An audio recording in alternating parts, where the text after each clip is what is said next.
हम्म। आप आप क्लास में सॉल्व कर रहे थे जी सर, जी। उसका वो पीडीएफ का नाम क्या है? मैं वो एक फोल्डर है ना, get S T year wise, देखो ये फोल्डर होगा।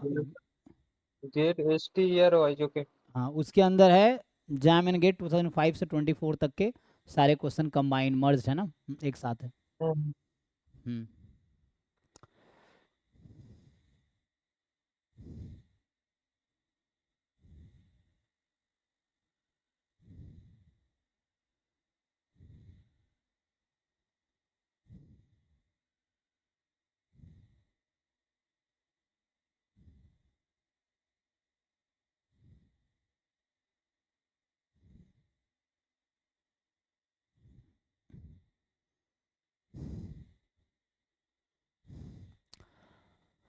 ओके, तो हम लोग लास्ट क्लास में कहाँ थे? तो अभी ऑर्थोगोनल डिफाइन किया था ना, तो आते यूनिटरी मैट्रिक्स पे।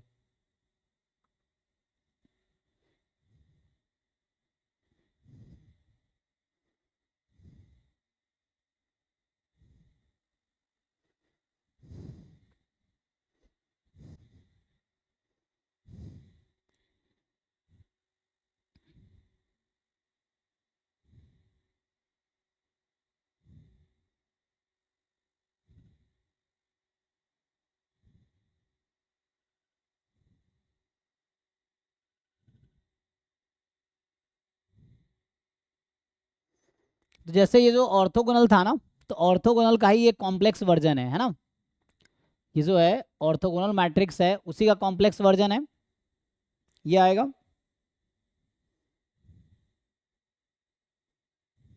सर ऑर्थोगोनल में जब हम लोग सेम वेक्टर को सेम वेक्टर से मल्टीप्लाई करते हैं तो डज नॉट इक्वल टू 0 आना चाहिए ना, और जब हम वन लोग आता है, वन ऑर्थोनॉर्मल आएगा, होता है वन के ही इक्वल सर, आएगा, हाँ। और जब फिर ऑर्थोनॉर्मल से कैसे डिफरेंट होगा? मतलब ऑर्थोनॉर्मल में आता है ना कि सेम वेक्टर से मल्टीप्लाई करेंगे तो इक्वल टू 1। नहीं नहीं, वो सेम ही है, जो हमने जो डेफिनेशन लिखा ऑर्थोगोनल मैट्रिक्स का, वो एक्चुअली ऑर्थो नॉर्मल ही है। ओके ठीक है। Okay, thank you sir.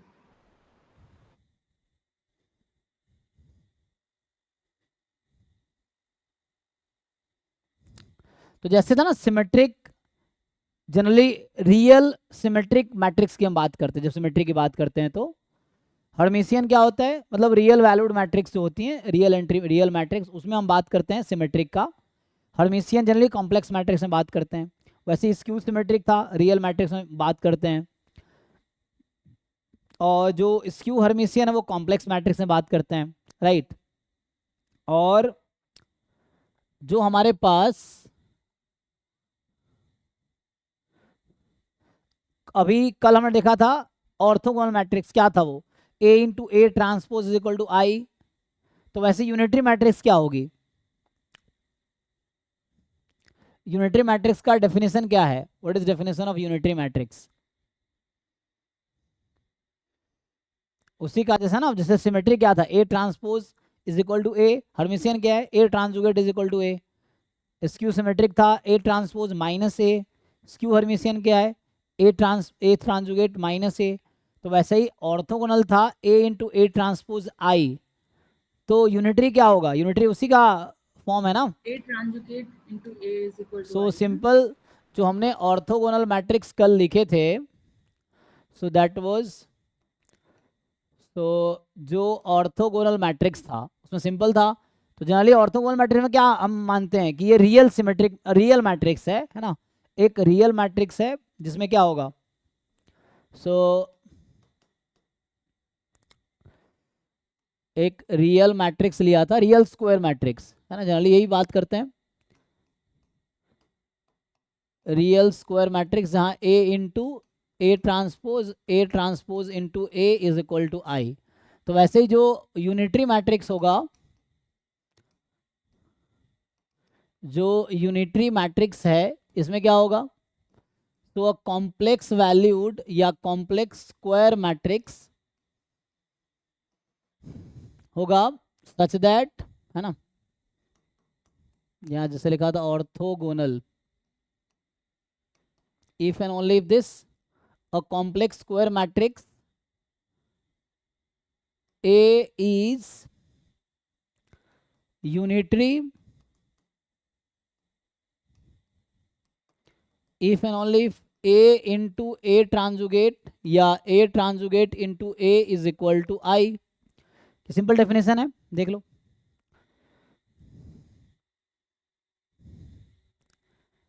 अब है कि आइगन वैल्यू के बारे में हमने क्या कहा था. ये जो ऑर्थोगोनल मैट्रिक्स में क्या लिखा था हमने कि इसका डिटर्मिनेंट प्लस माइनस वन होगा, आइगन वैल्यू जो भी होगी प्लस या माइनस वन होगी, यही था ना.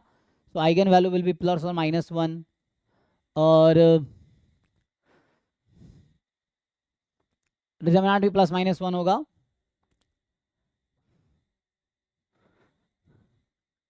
तो इसके बारे में क्या बोल सकते हैं, what about eigen value of unitary matrices.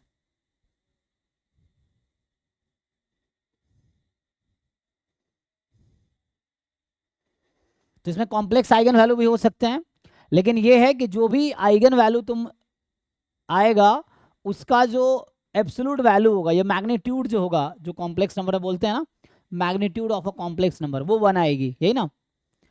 पहले एक एग्जांपल लिख लो. सो एग्जांपल इसका क्या आएगा, देखो एग्जांपल, जैसे मैं लिखता हूँ एक एग्जांपल.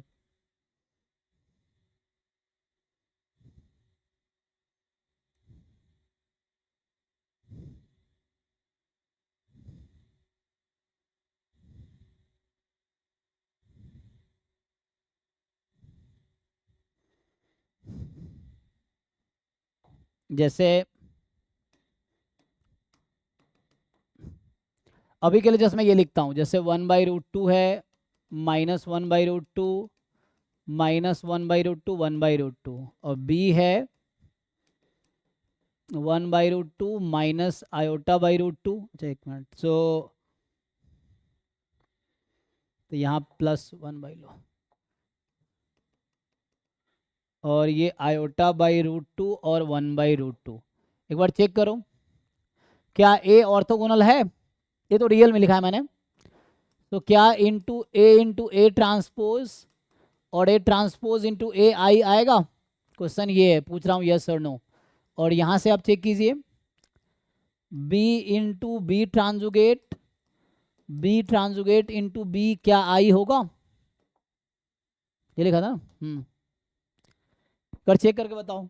तो क्या करना है, ट्रांजुगेट कैसे लेते हैं, ट्रांसपोज एंड कॉन्जुगेट एक साथ, एंड देन आप कैलकुलेशन करके देखो क्या आएगा.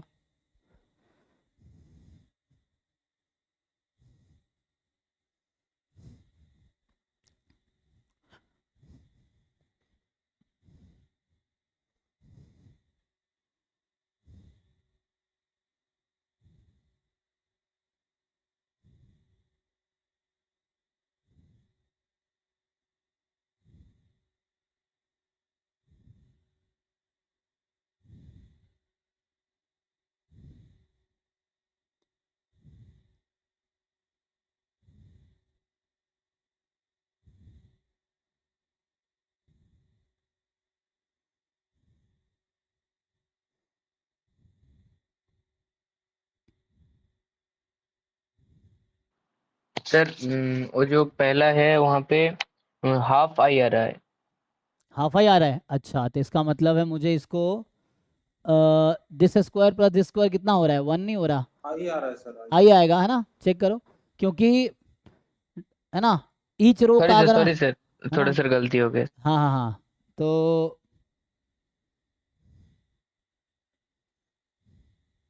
हाँ सर, आई होगा. ठीक है.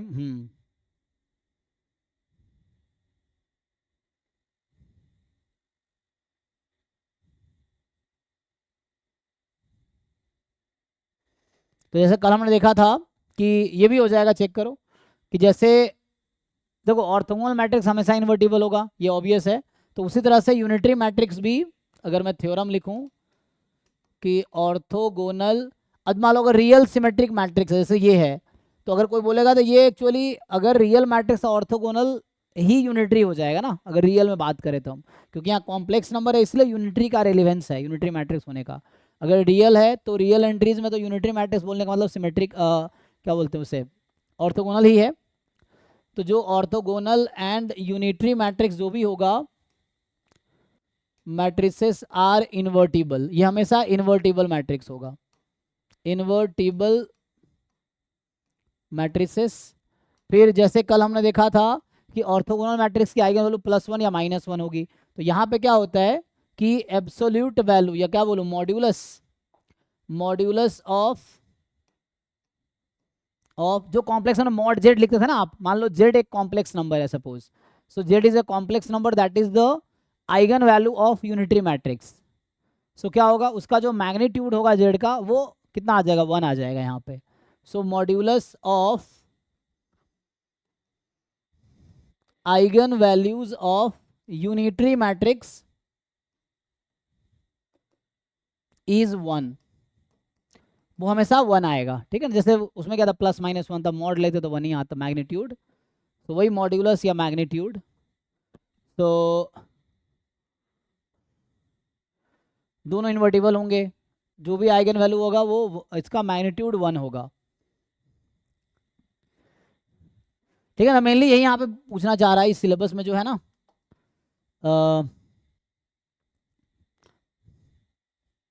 बाकी ये डायगोनलाइजेबल होता है जो कि आगे आएगा है ना, unitary matrix is always diagonalisable, जो कि आगे डिस्कस करेंगे। सो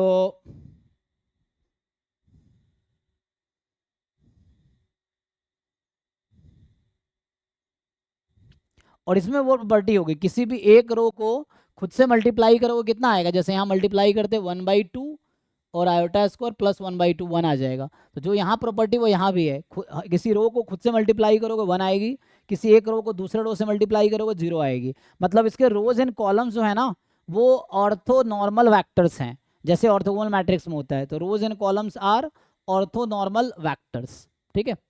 इस तरीके से आ जाएंगे। Sir previous slide. हाँ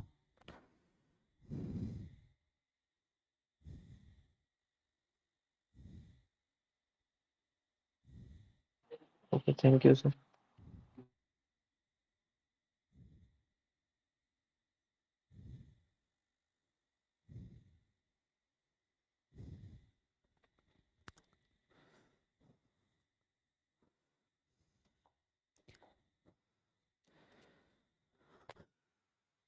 कुछ क्वेश्चंस करते हैं, भी कल हम लोग क्वेश्चन कर रहे थे ना, तो यहाँ पे अभी मैं क्या यहाँ पे बस ये वाला पार्ट स्किप किया हूँ, इनर प्रोडक्ट स्पेस एंड में करेंगे।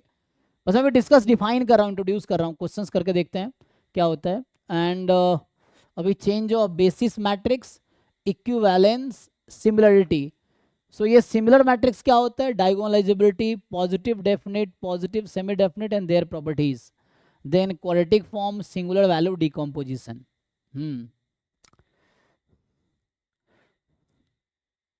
तो चेंज ऑफ बेसिस का मतलब क्या है, ये वेक्टर स्पेस के रिस्पेक्ट में, जरा ये लीनियर ट्रांसफॉर्मेशन में डिस्कस करते हैं ना चेंज ऑफ बेसिस या मैट्रिक्स।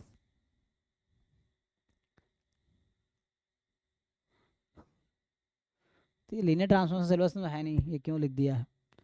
तो इक्विवेलेंट मैट्रिक्स क्या होता है, फिर इस पे आते हैं। इक्विवेलेंट मैट्रिक्स क्या होता है, when we say two matrices are equivalent, तो क्या डेफिनेशन है।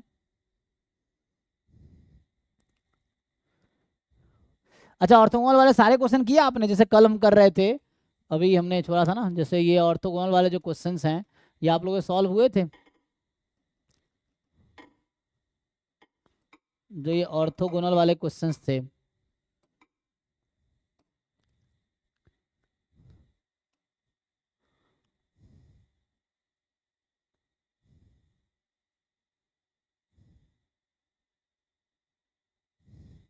ये सॉल्व हुआ था किससे, ये वाला क्वेश्चन किए थे।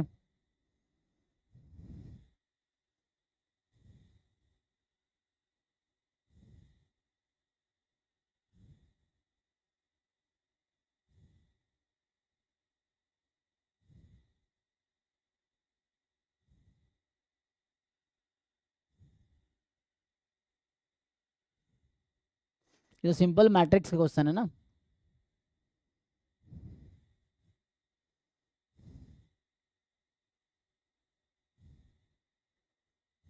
हाँ ना, बताओ भाई, एक बार सॉल्व करके बताओ क्या आंसर होगा।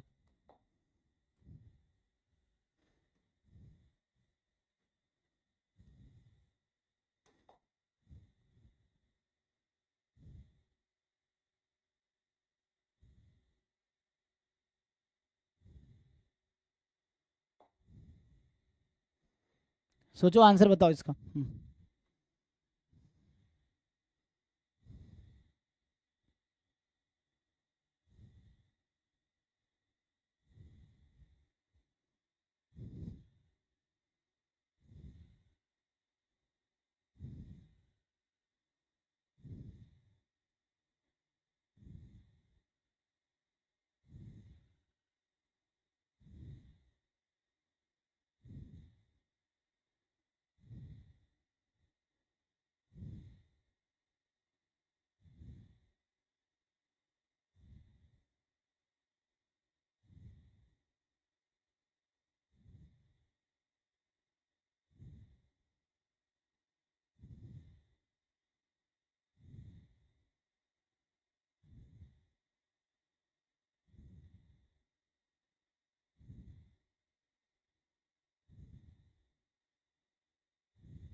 Sir A and D. Okay, A कोई n cross n real orthogonal matrix है, तो इसका मतलब है इसकी आइगन वैल्यू प्लस या -1 होगी। हाँ, और determinant, then determinant of a minus lambda I 0 नहीं होगा for all lambda belongs to this where x is not equal to 1। तो है ना, determinant of a minus lambda I 0 होगा यहाँ if and only lambda is plus या -1, यही ना, क्योंकि +-1 आइगन वैल्यू होगी, या तो +1 या -1 होगी। तो अगर कह रहा है कि x +-1 नहीं है, मतलब लैम्बडा +-1 नहीं है, तो ये 0 नहीं होगी। ठीक है, ये तो ट्रू कह रहा है। सबको समझ आ रहा ना? क्यों? क्योंकि हमें पता है कि ये ऑर्थोगोनल मैट्रिक्स का इसकी जो आइगन वैल्यू या तो +1 या -1 होगी। तो जो कैरेक्टरिस्टिक इक्वेशन है या कैरेक्टरिस्टिक पॉलिनोमियल है, उसका रूट्स या तो +1 होगा या -1 होगा, उसके अलावा तीसरा हो नहीं सकता। तो वो यही अभी वही कह रहा है कि जो डिटर्मिनेंट है ये कैरेक्टरिस्टिक पॉलिनोमियल का रूट्स 0, मतलब 0 नहीं होगा अगर x +-1 नहीं है। तो इससे ही है कि +-1 के लिए हो सकता है, तो ये तो सही है। अब यहाँ बोल रहा है ए कोई n क्रॉस n का रियल स्क्यू सिमेट्रिक मैट्रिक्स है, तो i माइनस ए स्क्वायर जो है नॉन सिंगुलर मैट्रिक्स होगा। तो मतलब कहना चाह रहा है कि i माइनस ए स्क्वायर का नॉन सिंगुलर कब हो सकता है? रैंक n होगा, यही ना। नॉन सिंगुलर मतलब determinant non zero, right. So determinant non zero होने का मतलब कि, है ना, डिटर्मिनेंट नॉन जीरो कब होगा? जब रैंक n होगा। सो सोचो i माइनस ए स्क्वायर का रैंक n होगा, तो इसका मतलब है कि रैंक n तभी होगा जब इसकी आइगन वैल्यू 0 नहीं होगी। तो इसका मतलब ए स्क्वायर की आइगन वैल्यू जो है 1 नहीं होगी, तभी ऐसा हो सकता है। इसका मतलब ए की आइगन वैल्यू +-1 नहीं होगी, राइट। तो ए कोई रियल स्क्यू सिमेट्रिक मैट्रिक्स है, तो इसकी आइगन वैल्यू क्या होती है? रियल स्क्यू सिमेट्रिक मैट्रिक्स के आइगन वैल्यूज के बारे में क्या बोल सकते हो आप? 1 will be 0। नहीं, real skew symmetric matrix eigen value क्या होगी? 1 हो सकती है कभी भी इसकी आइगन वैल्यू? क्या स्क्यू जब रियल हमने पढ़ा था symmetric matrix eigen value real number आएगी। स्क्यू सिमेट्रिक की आइगन वैल्यू क्या क्या हो सकती है? 0 या कॉम्प्लेक्स। 0 या प्योरली इमेजिनरी, यही लिखा था हमने। तो यहाँ ये क्या कह रहा है? ये कह रहा है कि i माइनस ए स्क्वायर हमेशा नॉन सिंगुलर होगा। तो ये ऐसा कब होगा? जब i माइनस ए स्क्वायर का डिटर्मिनेंट नॉन जीरो होगा। अब i माइनस ए स्क्वायर का डिटर्मिनेंट नॉन जीरो होने का मतलब इसका रैंक, इसका आइगन वैल्यू कभी 0 नहीं आ सकती। तो क्वेश्चन इसकी आइगन वैल्यू 0 कब आएगी? जब ए की आइगन वैल्यू +-1 आ जाए, तभी हो सकता है। और क्या स्क्यू सिमेट्रिक मैट्रिक्स की आइगन वैल्यू +1 या -1 कभी हो सकती है? Yes or no? No, sir. No, na, because either 0 or purely imaginary. So this option is also true. Real skew symmetric matrix है तो इसके आइगन वैल्यू या तो प्योरली इमेजिनरी होंगे या वो होंगे. अगर प्योरली इमेजिनरी होगा तो ये कहने का मतलब यही है ना कि नॉन सिंगुलर मतलब इसके eigen value 1 minus lambda square type का होगा. एंड 1 माइनस इसकी जो आइगन वैल्यू होंगी आई माइनस ए स्क्वायर का, that will be type of 1 minus lambda square. So इसकी eigen value 1 minus lambda square type का होगा. और इसको मैं थीम में चेंज कर देता हूँ, मैं वाइट पे ले आता हूँ. तो ये 1 माइनस लैम्डा स्क्वायर है, that will B non zero. तो इसका मतलब है कि ये प्लस माइनस 1 होगा, नॉट. तो लैम्डा प्लस माइनस 1 के अलावा कुछ होगा. यस. चलिए आते हैं. तो डी सही है, सी सही है. अब आते हैं ए पे. ए कोई n cross n real matrix है इस तरीके से कि i plus a non singular है. फिर से i प्लस ए बोल रहा है नॉन सिंगुलर है. इसका मतलब इसकी eigen value 1 plus lambda type की होगी जो कि कभी भी जीरो नहीं हो सकती. मतलब no eigen value will be zero, तभी नॉन सिंगुलर है. All eigen values are non zero. So इसका मतलब लैम्डा जो है वो नॉट इक्वल टू -1 है. सो ए की आइगन वैल्यू लैम्डा है जो कभी -1 नहीं हो सकती, क्योंकि ए की आइगन -1 होगी तभी ये सिंगुलर होगा. तो this is given that A has all eigen value other than -1. अच्छा, तो मुझे ये बताओ तो i प्लस ए की आइगन वैल्यू क्या होगी? अच्छा, ये भी बता रखा है कि इन्वर्टिबल है क्या. सो 1 प्लस आई माइनस ए जो है, बट देखो यहां बोल रहा है lambda not is equal to -1 है ना. तो सोचो अगर ऐसा हो कि ऐसी क्या आइगन वैल्यू लोगे ताकि वो हो जाएगा.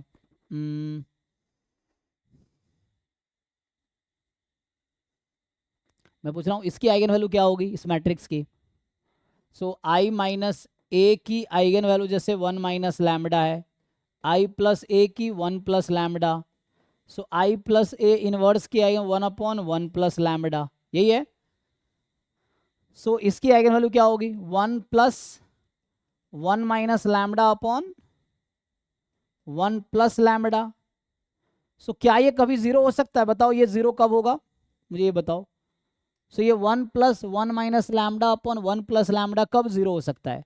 सॉल्व करो इक्वेशन को और बताओ लैम्डा निकल के क्या आएगी यहां से. चेक करो.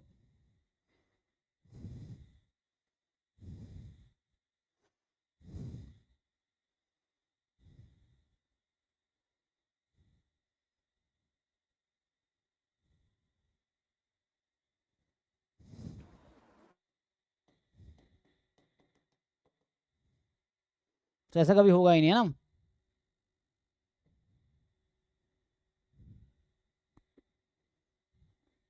ठीक, अभी जीरो हो सकता है. तुम अगर 1 प्लस लैम्डा करोगे, सो 1 plus lambda plus 1 minus lambda 2/1 plus lambda. Lambda is not -1. This will never be zero. तो ये कभी जीरो हो ही नहीं सकता है ना. So this quantity will never be zero. ये कभी जीरो ही नहीं होगा. इसका मतलब क्या है कि इस मैट्रिक्स की आइगन वैल्यू कभी भी जीरो नहीं आएगी. तो ये हमेशा नॉन सिंगुलर रहेगा. तो ये गलत कह रहा है. चेक करो. इस मैट्रिक्स की जो भी आइगन वैल्यू आएगी हमेशा नॉन जीरो ही आएगी. तो मैट्रिक्स क्या हो जाएगा? डिटर्मिनेंट लेंगे तो नॉन सिंगुलर, क्योंकि सिंगुलर तब हो सकता था जब डिटर्मिनेंट जीरो आ जाता. तो ऐसा हो नहीं सकता. तो ये गलत है. अब ए ट्राई करो. ए बी कोई n cross n real orthogonal matrix है. तो मुझे ये बताओ डिटर्मिनेंट ए बी का है ना, तो इसका मतलब इसका डिटर्मिनेंट या तो +-1 ही हो सकता है ना. तो डिटर्मिनेंट इधर +1 और -1. तो ये कहना चाह रहा है कि determinant B A is minus of determinant B. इसका मतलब एक का 1 है तो एक का -1 है. तो सम क्या जरूरी है? सिंगुलर होगा. चेक करो. तो आइगन वैल्यू 1 -1 होगी ना.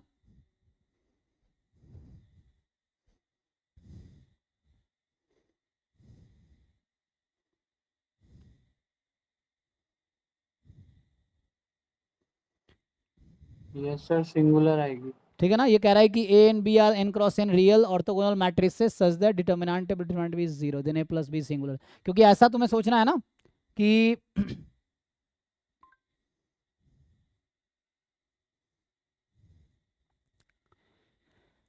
तो जैसे कोई एग्जांपल लेके देख लो. ऐसा कोई काउंटर एग्जांपल मिलेगा या प्रूफ करना पड़ेगा? n क्रॉस n है, अगर n फिक्स कर ले, लेट्स से 1 1 1 माइनस 1 माइनस, है ना, अगर इसका एक भी आएगा मतलब +1, इसका एक -1, सम का तो 0 ही हो जाएगा, तो सिंगुलर ही आ जाएगा, है ना।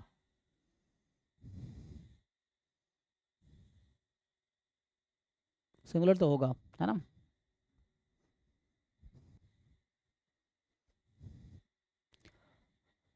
तो इसको प्रूव करना पड़ेगा।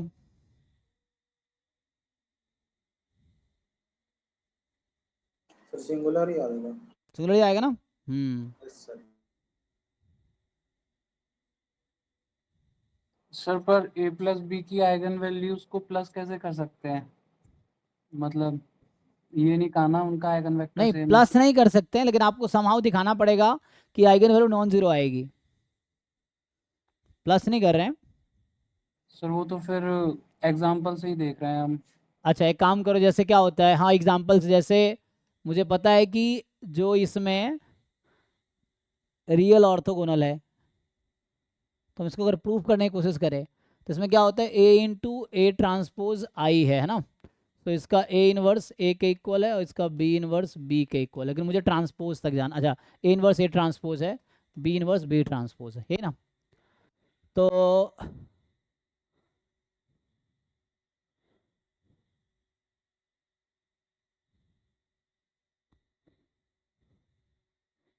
समहाउ मुझे दिखाना है कि इसका डिटर्मिनेंट 0 ही आएगा। तो मतलब ये दिखा दो कि ए प्लस बी मैट्रिक्स की एक आइगन वैल्यू 0 आएगी ही, तो हो जाएगा ना काफ़ी। अगर आप ये दिखा दो कि A plus B has 0 and 0 must be an eigen value of A plus B.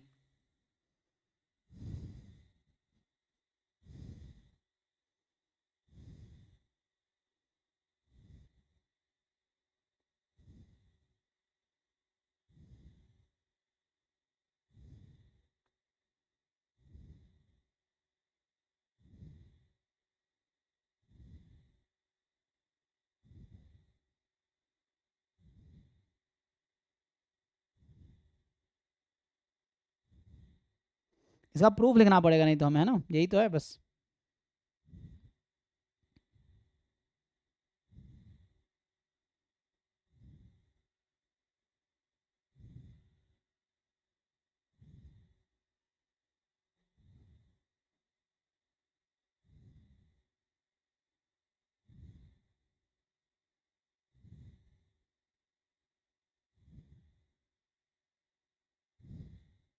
देखो ट्राई करके, तो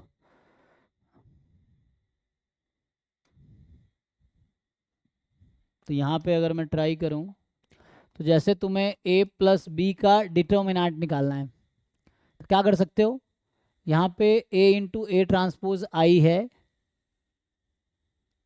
इसको यूज़ कर सकते हो। सो ए इंटू ए ट्रांसपोज आई है और बी इंटू बी ट्रांसपोज भी आई है, तो हम लोग क्या कर सकते हैं,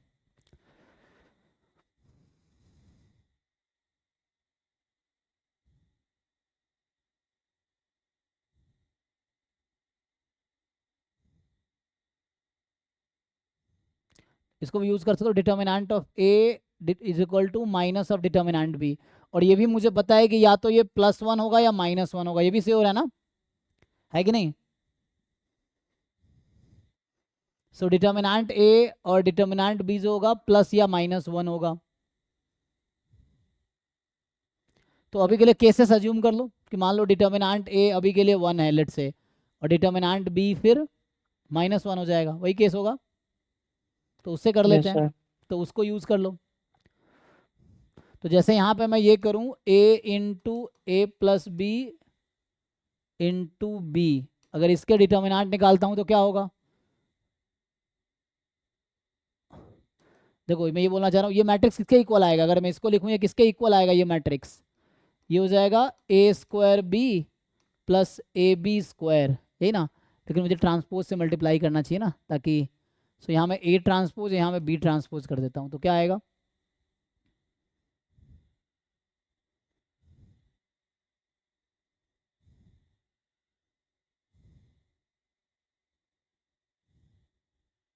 ए प्लस बी आएगा।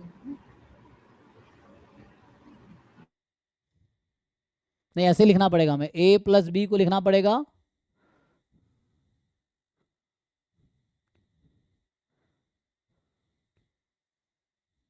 देखो मैं ऐसा लिखता हूँ, so what if I right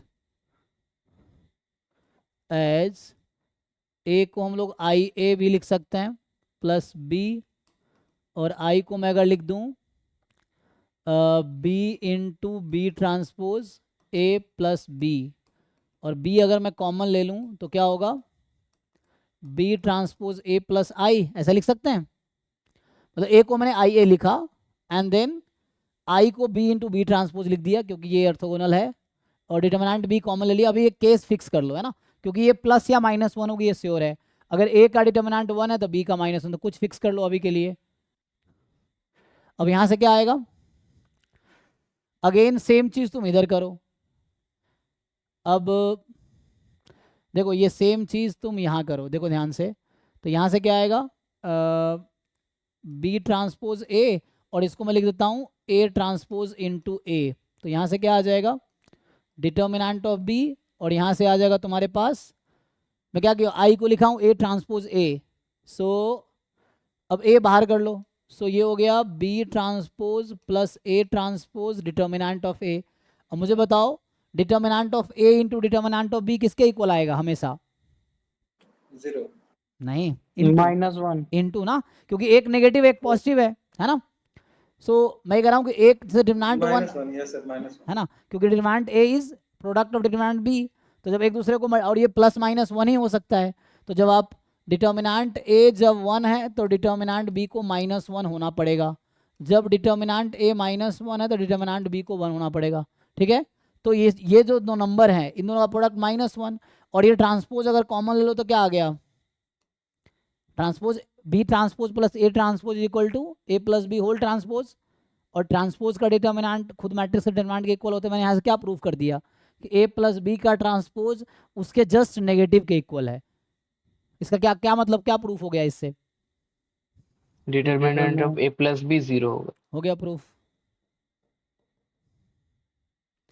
तो यहाँ क्या हुआ, ए प्लस बी लिखा, फिर ए को मैंने आई ए लिखा, आई को बी इंटू बी ट्रांसपोज लिखा, किस पर्पज है, ताकि बी कॉमन आ जाए। फिर बाद में बी कॉमन लिया हमने तो बी ट्रांसपोज ए प्लस आई बचा, अब आई को फिर ए ट्रांसपोज ए लिखा क्योंकि ऑर्थोगोनल है, अब ए वहाँ कॉमन ले लिया, डिटर्मिनेंट बी डिटर्मिनेंट ए, नंबर्स हैं 3 नंबर हैं, तो इन दोनों का प्रोडक्ट -1 होगा हमेशा, और B transpose plus A transpose B plus A whole transpose, transpose का डिटर्मिनेंट मैट्रिक्स इक्वल होता है, तो हो गया, ठीक है, हो गया प्रूफ, ये प्रूफ हो सर गया। ऑप्शन सी एक बार एक्सप्लेन कर दीजिए फिर से। हाँ हाँ, ऑप्शन सी ऑप्शन सी, सी तो इजी है ना भाई, मैं तुमसे ये फिर से क्वेश्चन पूछ रहा हूँ, सही से आंसर बताओ। ये कह रहा है ए कोई रियल स्क्यू सिमेट्रिक मैट्रिक्स है, तो रियल स्क्यू सिमेट्रिक मैट्रिक्स का आइगन वैल्यूज क्या हो सकता है, 0 या इमेजिनरी, 0 है 0 या इमेजिनरी, और यहाँ क्या बोल रहा है ये कि i माइनस ए स्क्वायर जो है नॉन सिंगुलर है, तो इसका मान लो ए की आइगन वैल्यू लैम्बडा है, तो मुझे बताओ इसकी आइगन वैल्यू क्या होगी, 1 माइनस लैम्डा स्क्वायर, और ये 0 कब होगी, वो सिंगुलर होगी। नहीं नहीं, मतलब 1 minus lambda square equal to 0 होगी, तो लैम्डा की क्या वैल्यू होनी चाहिए, +-1 +-1 हो सकती है लैम्डा,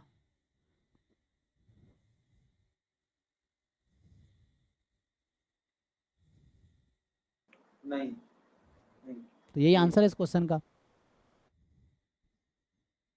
चूंकि ये लैम्डा +-1 नहीं हो सकती है, तो 1 माइनस लैम्डा स्क्वायर कभी 0 नहीं हो सकती है, तो i माइनस ए स्क्वायर का डिटर्मिनेंट कभी 0 नहीं होगा, तो ये नॉन सिंगुलर हो गया प्रूफ। ओके जी, देख लो।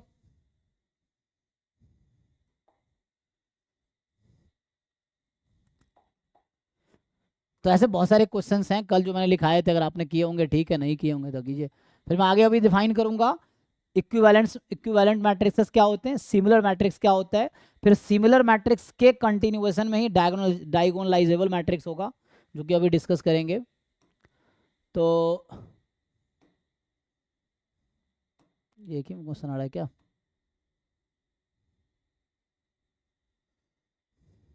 ये तो हमने कल डिस्कस कर लिया है ऑलरेडी, पहले भी डिस्कस कर रखा है।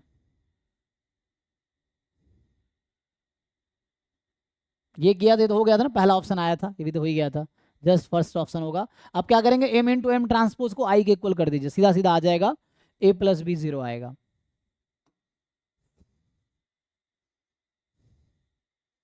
ये बताओ, कह रहा है m कोई n क्रॉस n की, m कोई n cross n non zero skew symmetric matrix है। तो ये जो मैट्रिक्स है ये हमेशा, तो अभी हमने इसका वो लिखा था, ये अभी उस पिछला क्वेश्चन किया है उसमें ये एक ऑप्शन था, है ना, i प्लस करके। बताओ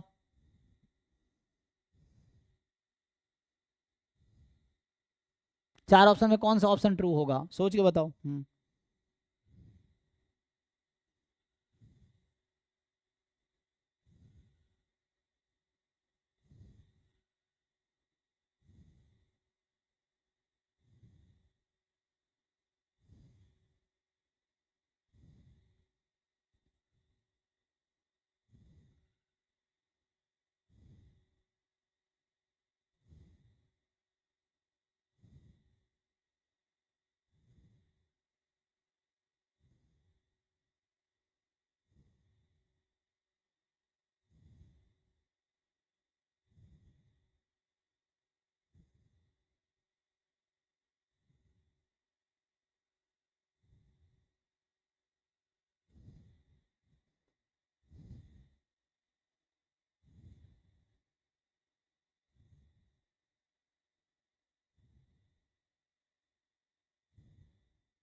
सर डी।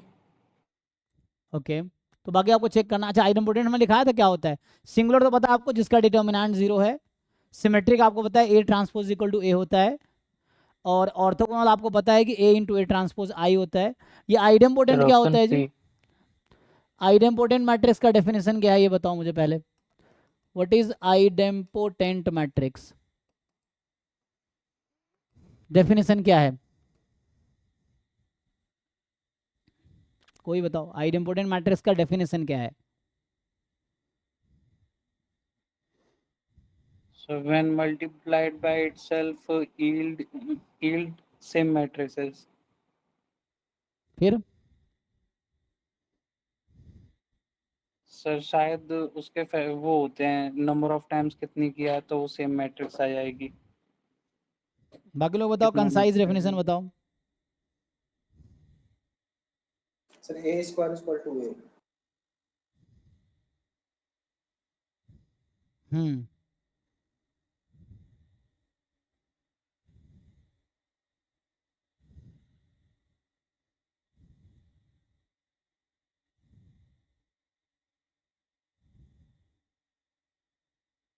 नीलपोटेंट क्या होता है, a to the power k equal to 0। equal to 0. तो ये रिलेटेड है दोनों। तो nilpotent matrix and idempotent matrix, तो कोई है ना square matrix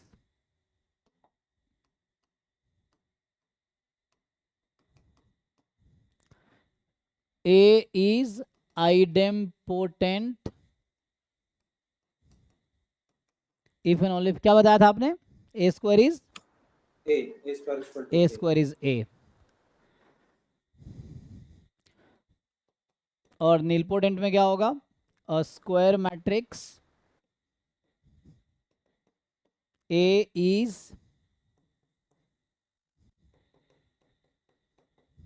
nilpotent of order k if and only if order k का nilpotent अगर कब होगा ऐसा, when a की पावर k is 0 but a की पावर k minus 1 is non zero. ठीक है ना, मतलब वही है कि there is a number k such that a की पावर k is 0 but k order क्या होता है, लिस्ट वैल्यू जहां पे 0 हो जाए, है ना, जैसे ए स्क्वायर 0 हो गया सर तो आप जीरो मैट्रिक्स को नीलपोटेंट बोल सकते हैं। निलपोटेंट बोल सकते हैं, 0 ऑर्डर का हो गया, बोल सकते हैं। ठीक है, अब आइए क्वेश्चन पे, तो यहाँ पे आ जाते हैं। हाँ, तो क्वेश्चन कहाँ गया, क्वेश्चन तो मैंने बुलाया ही नहीं थे। ठीक है, तो ये क्वेश्चन था, सर ऑप्शन सी हो रहा है। सी हो रहा है। अच्छा, तो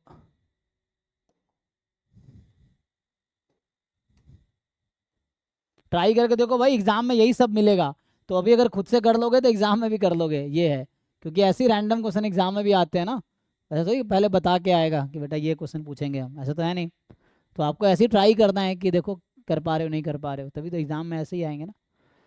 सो ये सब एग्जाम के ही क्वेश्चन हैं। M be N cross N non zero skew symmetric matrix, तो मुझे ये तो बता रखा है कि एम ट्रांसपोज माइनस एम है, या इससे ये बता रखा है कि आइगन वैल्यू या तो जीरो होगी या आयोटा बी टाइप की होगी, यही ना। सो ये बता रखा हमें, और हमें कह रखा है कि जो भी है, ये जो I minus M whole inverse into I plus M है। एक मिनट, यहाँ इन्वर्स नहीं, दूसरे पे इन्वर्स लगा रखा है ना, तो मान लो इसका नाम अभी के लिए मैं ए रख देता हूँ। सो I minus M into I plus M inverse है, राइट। अब मुझे चेक करना है सिंगुलर है क्या, तो सिंगुलर होने इसकी आइगन वैल्यू क्या होगी, तो इसकी आइगन वैल्यू होगी 1 प्लस लैम्डा अपॉन 1 माइनस, उल्टा लिख दिया। सो इसकी आइगन वैल्यू होगी 1 minus lambda upon 1 plus lambda. So इसकी आइगन वैल्यू है 1 minus lambda upon 1 plus lambda, ठीक। और लैम्डा कभी -1 हो नहीं सकती, तो हमेशा डिफाइंड रहेगी, और लैम्डा इवन 1 भी नहीं हो सकती, तो ये हमेशा नॉन ज़ीरो रहेगी, है ना। चेक करो, तो सिंगुलर तो हो नहीं सकती है, क्योंकि इसकी जो आइगन वैल्यू कोई भी लेंगे तो नॉन ज़ीरो ही होगी हमेशा, क्योंकि मैंने माना है एम की आइगन वैल्यू लैम्डा है, तो ये कभी भी जीरो तो आएगी नहीं। सिमेट्रिक होने के लिए आप ट्रांसपोज लगा लो चाहो तो, सो ए ट्रांसपोज, तो इसमें ट्रांसपोज लगाओगे, so I minus M transpose, पहले पूरे पे ट्रांसपोज लगाओ, नहीं तो ए इंटू बी का ट्रांसपोज क्या होता है, B transpose you A transpose. Transpose ना। तो अभी मैं इस पूरे पे ट्रांसपोज लगा देता हूँ, जब इसको ओपन करेंगे ये इधर आ जाएगा, सो आई प्लस एम इनवर्स का ट्रांसपोज, तो ट्रांसपोज का इनवर्स कर दो, कोई दिक्कत नहीं है, और आई माइनस एम का ट्रांसपोज। इसको जब खोलोगे एम ट्रांसपोज तो माइनस एम है, तो ये आ गया आई माइनस एम, आई ट्रांसपोज तो आई होगा, एम ट्रांसपोज माइनस एम, और यहाँ आ जाएगा इसका इनवर्स, यही ना, चेक कर लो। एंड यहाँ से क्या आ जाएगा, आई प्लस एम, तो आई प्लस एम आ गया। सो सिमेट्रिक तो नहीं, अगर सेम तो नहीं आया ना, सेम नहीं आया, क्योंकि ए इंटू बी का transpose B transpose A transpose, ठीक है, तो बी का ट्रांसपोज पहले फिर ए का ट्रांसपोज। सर लास्ट स्टेप कैसे लिखे? इसको ब्रेक कर दीजिए, I transpose plus M transpose, M transpose minus M दे रखा है मुझे, क्योंकि ये स्क्यू सिमेट्रिक है, तो पुट कर दीजिए एम ट्रांसपोज माइनस एम, यहाँ एम ट्रांसपोज प्लस एम, ठीक है। देखिए, तो सिमेट्रिक तो नहीं है। ऑर्थोगोनल होने के लिए क्या चाहिए, अब यहाँ से देखो ध्यान से आप, ऑर्थोगोनल अगर चाहिए तो आपको देखना है कि ए इंटू ए ट्रांसपोज क्या आएगा। सो अब ध्यान से देखो, मैंने ए भी निकाला, ए ट्रांसपोज, तो ए था I minus M I plus M inverse, और ए ट्रांसपोज मैंने निकाला है I minus M inverse I plus M. क्या ये कम्यूटेटिव होगा,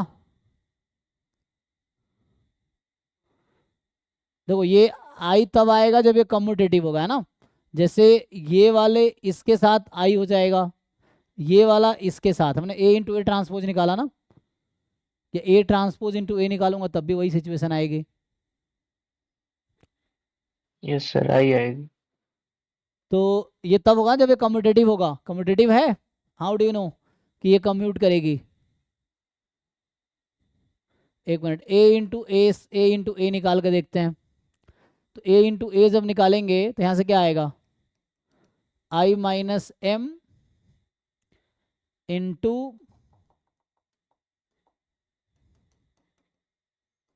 आई minus M into I plus M inverse और फिर यही फिर से आई minus M into I plus M inverse. तो यहाँ से आई थिंक ये वाला, क्योंकि चूंकि ये मैट्रिक्स क्या है, M be N cross A non zero skew symmetric matrix है, एंड हमारे पास I minus M into I plus M inverse को मैंने ए नाम दिया हुआ है, ठीक है ना।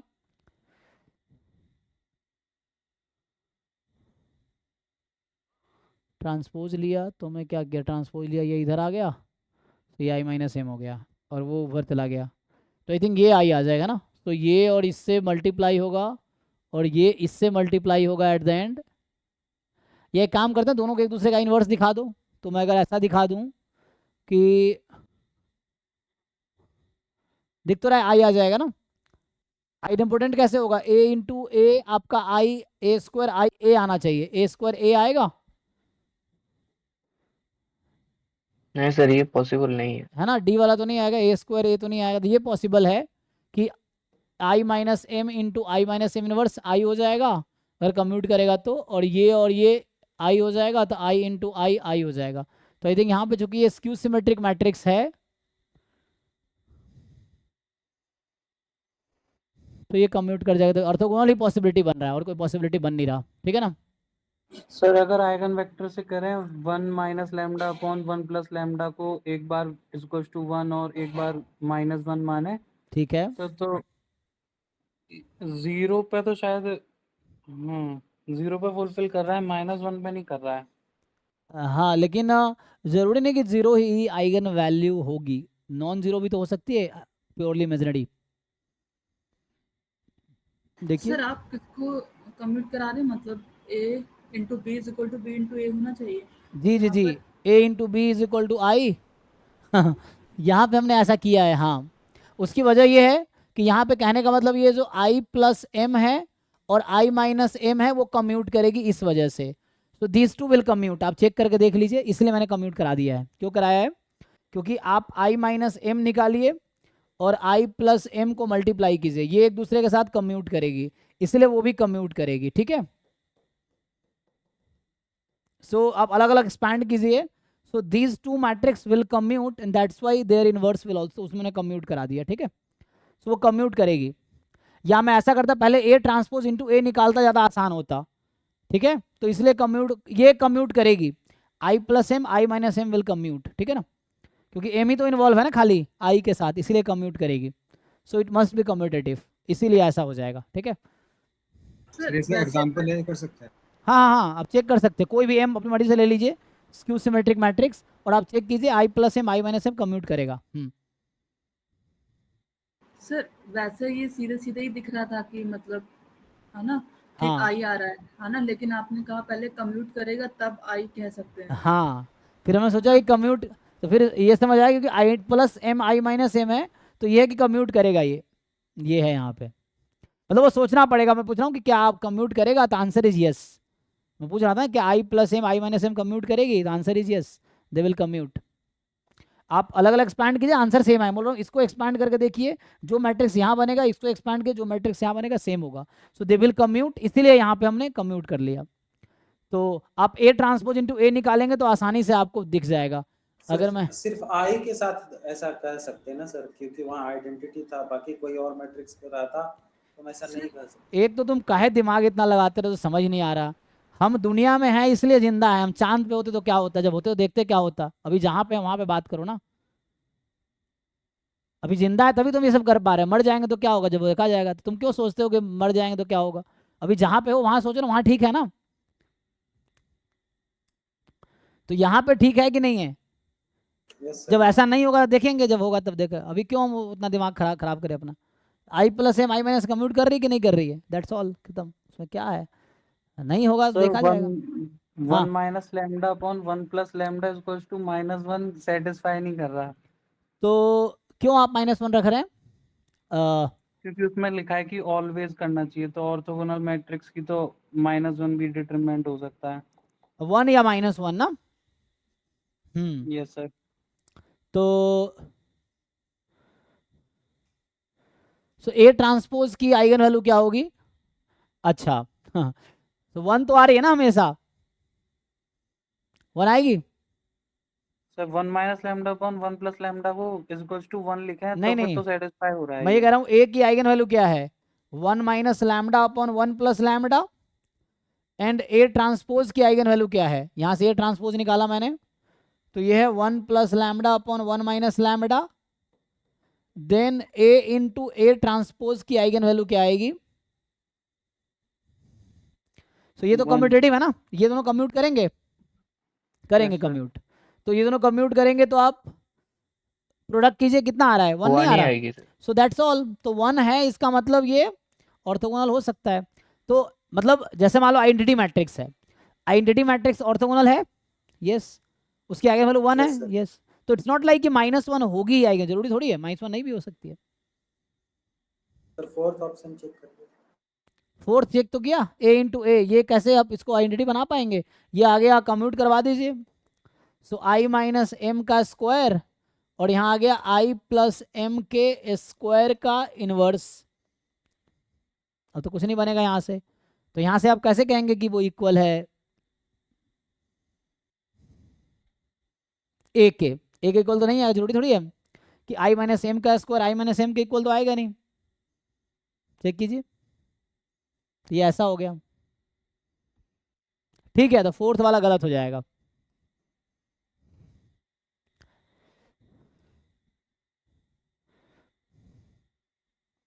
ठीक है, आगे बढ़ते हैं। और कोई क्वेश्चन देख लो, किसी को अगर पूछना है कुछ तो this matrix will always be orthogonal, क्योंकि इसकी आइगन वैल्यू हमेशा 1 ही आएगी। ए इंटू ए ट्रांसपोज मैंने निकाले ना। अच्छा, मैं तो इसका जो भी इस ए का कुछ भी आ जाए, इसका कुछ भी आ जाए, ए इंटू ए ट्रांसपोज, अच्छा अब हम इसको क्यों चेक कर रहे हैं? मतलब ये तो प्लस माइनस जो भी आएगा, इसका प्रोडक्ट तो हमेशा 1 पे जा रहा है ना। ओके, अब 1 रख देंगे तो क्या होगा? 1 रखने पे क्या आ रहा है आपका?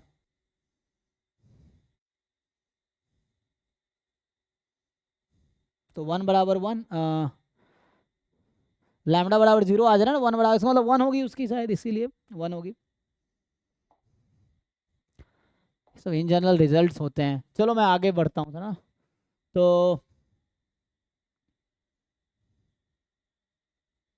ये तो कर लिया होगा आपने, क्या आता है आंसर इसका?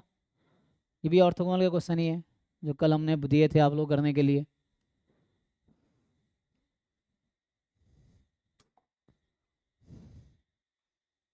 लगाओ इसको, ट्राई करो।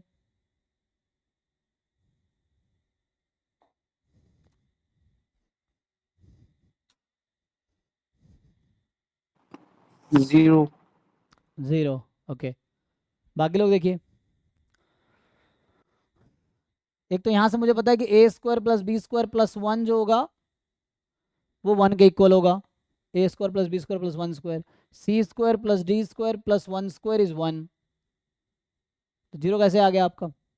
मेरा तो -2 नहीं, -2 कैसे आएगा? वही सर, आप जो बोले उससे भी जीरो ही 0, आएगा। अच्छा 0 ही आ रहा है ना, अच्छा ठीक है। हाँ, तो क्योंकि ए स्क्वायर, क्योंकि हम जानते हैं ना किसी भी रो को खुद से मतलब किसी रो के एलिमेंट के स्क्वायर का सम 1 आएगा। तो A square plus B square plus 1 square is equal to 1, और C square plus D square plus 1 square is equal to 1। तो यहाँ से निकल गया A square plus B square is 0 और C square plus D square is 0। तो सम करेंगे तो 0 हो गया, इतना ही करना और कुछ है नहीं बस। तो आंसर इज 0 सिंपली, ठीक है। एक रो को दूसरे रो से करते तब -1 होता है। हाँ नहीं, 0 ना, किसी एक हाँ, रो को 0 दूसरे रो 0। से करेंगे तो 0, और हर रो को खुद से मल्टीप्लाई करेंगे तो 1। हाँ, तो उससे हो फॉर जाएगा। Orthogonal matrix. हाँ, फॉर ऑर्थोगोनल मैट्रिक्स, ये ऑर्थोगोनल के लिए। तो किसी रो को खुद से अगर मल्टीप्लाई करेंगे डॉट प्रोडक्ट तो 1, और दूसरों के साथ 0। तो इस तरह से आ जाएगा, ठीक है। चलो आगे। सो इक्विवेलेंट मैट्रिसेस, बताइए कोई डेफिनेशन कि व्हेन सर वी ये भी से, वही है ना, आई डॉट आई 1 होता है, आई डॉट जे 0 होता है। हाँ हाँ, सो कोई डिफाइन करो, what is definition of equivalent matrices when we say two matrices are equivalent? They have the same, they should have the same order. All the elements should be as identical. Two matrix A and B are equivalent if and only if They will have the same order, same rank, and each element should be same. तो equal matrix हो गया हो तो equal matrix और equivalent matrix में difference है. Equal matrix होता है कि order are equal and corresponding elements are equal. Equal matrix अलग है, इक्विवेलेंट मैट्रिक्स अलग है, सिमिलर मैट्रिक्स अलग है. अभी मैं सिमिलर लिखूंगा आगे. सो इक्वल मैट्रिक्सेस है कि they have same order and same corresponding element. Equivalent matrix sir इसमें सेम ऑर्डर होना चाहिए और रोज एंड कॉलम ऑपरेशंस लगा के एक दूसरे आ हाँ जाने चाहिए. मतलब वन कैन बी, जो आप क्या बोलते हैं, जब आप किसी मैट्रिक्स का जब रैंक निकाल रहे होते हैं तो आप क्या लगाते हैं, एलिमेंट्री ऑपरेशन. क्या करने के लिए, रो इक्लॉन फॉर्म में कन्वर्ट करने के लिए.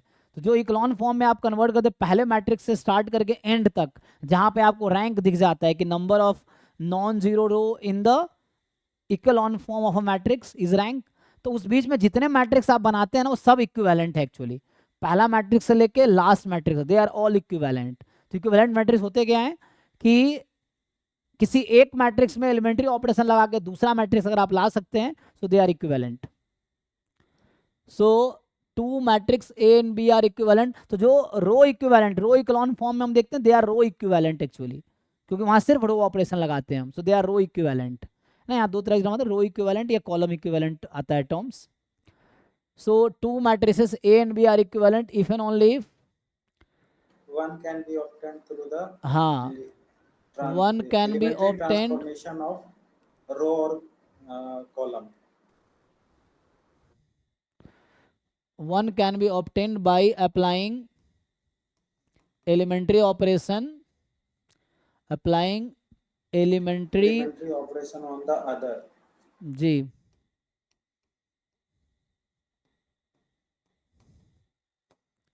सो है ना, जो रो इक्विवेलेंट मैट्रिक्स होते हैं उनके रैंक सेम होते हैं, जैसे हमने लिखा था ना. सो रो इक्लॉन फॉर्म्स होते हैं.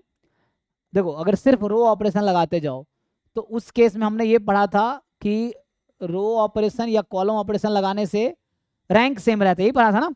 हाँ so Yes, sir. Rank same रहता है. हमने कहा था rank is preserved under elementary operation. हमने आपको याद होगा कुछ दिन पहले एक थ्योरम लिखा था कि rank is preserved, rank is preserved through elementary operation. Rank is preserved through elementary operations. ठीक है, चाहे वो रो ऑपरेशन लगाओ या कॉलम ऑपरेशन लगाओ रैंक सेम रहेगा ना. तो rank is preserved through elementary operations.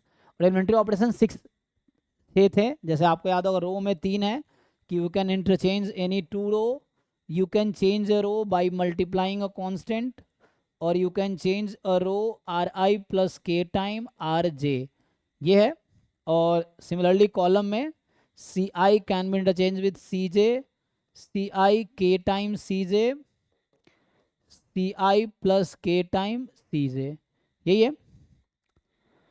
सो ये ऑपरेशन में डिटरमिनेंट भी कंजर्व रहता है. नहीं, डिटरमिनेंट किस में रहता है प्रिजर्व्ड, थर्ड और सिक्स्थ सिर्फ लास्ट वाले में. हाँ तो इसके थ्रू डिटरमिनेंट भी प्रिजर्व्ड रहता है, ये भी क्लास में हमने डिस्कस किया था.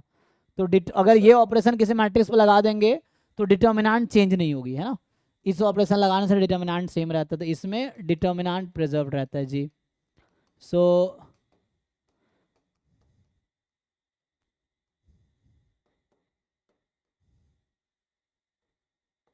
थ्रू दिस ऑपरेशन, है ना, ऑपरेशंस. बाकी 6 के 6 कोई भी लगा दो तो यही 6 एलिमेंट्री ऑपरेशन लगाओगे किसी भी मैट्रिक्स पे. जैसे एक वर्ड आता है एलिमेंट्री मैट्रिक्स, है ना. एलिमेंट्री मैट्रिक्स का डेफिनेशन क्या होता है, ये तो इक्विवेलेंट मैट्रिसेस हैं.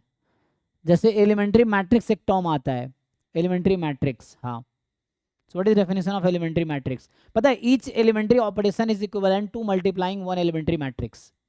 मतलब किसी मैट्रिक्स में आप ऑपरेशन लगा रहे हैं तो नया मैट्रिक्स आ रहा है, वो इक्विवेलेंट है कि किसी मैट्रिक्स को आप एक एलिमेंट्री मैट्रिक्स से मल्टीप्लाई कर रहे हैं एक्चुअली. सर जिन्हें एलिमिनेशन मैट्रिसेस कहते हैं, जो लेफ्ट साइड में मल्टीप्लाई करते हैं हम रो के लिए और राइट साइड में कॉलम के लिए एग्जैक्टली. सो जैसे ए रो ऑपरेशन हम लगाते हैं सिर्फ लेफ्ट साइड में, और कॉलम अगर प्रोडक्ट मैट्रिक्स है मेरे पास तो रो ऑपरेशन सिर्फ लेफ्ट में लगता है, कॉलम ऑपरेशन सिर्फ राइट में लगता है. उसकी वजह ये है कि जब हम एलिमेंट्री रो ऑपरेशन रो है ना, रो एलिमेंट्री मैट्रिक्स को लेफ्ट साइड में मल्टीप्लाई करते हैं और कॉलम मैट्रिक्स, जो हमारे पास कॉलम ऑपरेशन लगाते हैं तो एलिमेंट्री मैट्रिक्स को हम कॉलम में मल्टीप्लाई करते हैं, है ना, तभी वो मिल सकता है मुझे। तो क्वेश्चन एलिमेंट्री मैट्रिक्स का डेफिनेशन क्या है? सर क्या होता है समझ नहीं आया। हाँ, पहले तो डेफिनेशन बताओ, उसके बाद बात करते हैं। एलिमेंट्री ऑपरेशन, ये जो है ना एलिमेंट्री ऑपरेशन तो लिख चुके हैं, एलिमेंट्री मैट्रिक्स डिफाइन करना। Which matrix is called elementary matrix? Elementary matrix क्या है? So a matrix obtained by applying single elementary operation, कोई एक ही, there are 6 elementary operations, you have to apply a single elementary operation. So a matrix obtained by applying single elementary operation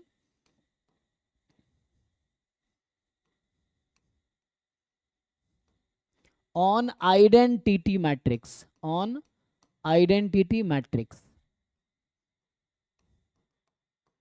So a matrix obtained by applying single elementary operation on identity matrix is called elementary matrix.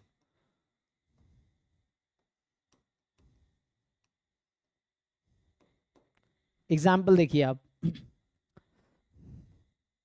या conversely उल्टा ही बोल सकते हैं कि एक ऐसा matrix जिसमें एक ऑपरेशन लगा के आप आइडेंटिटी बना सके, है ना, क्योंकि जो एलिमेंट्री ऑपरेशन वो रिवर्सिबल होता है, तो आप रिवर्स कर सकते हैं उस ऑपरेशन को। तो अगर आइडेंटिटी मैट्रिक्स में एक ऑपरेशन लगा के जो मैट्रिक्स आ रहा है उसको हम एलिमेंट्री मैट्रिक्स बोल रहे हैं, तो अब ये भी बोल सकते हैं कि एलिमेंट्री मैट्रिक्स वो इसमें एक ऑपरेशन लगा के हम आइडेंटिटी बना सके। अब क्या ऑपरेशन लगेगा वो सूटेबल ढूंढना पड़ेगा आपको। तो जैसे भी एग्जाम्पल के लिए, जैसे मान लीजिए मेरे पास अभी 3x3 के आइडेंटिटी मैट्रिक्स है 1 0 0 0 1 0 0 0 1। अब कोई भी ऑपरेशन सजेस्ट कीजिए। सो लेट से मैं अभी लगा देता हूँ, मान लो R1 changes as R1 plus R2, मान लो अभी के लिए। तो ये मैट्रिक्स क्या बन जाएगी? अगर ये ऑपरेशन वहाँ लगा देंगे तो that matrix will become, so R1 को चेंज किया, सो 1 1 0 0 1 0 0 0 1। So this is the elementary matrix, इसको E1 नाम देता हूँ अभी के लिए मैं।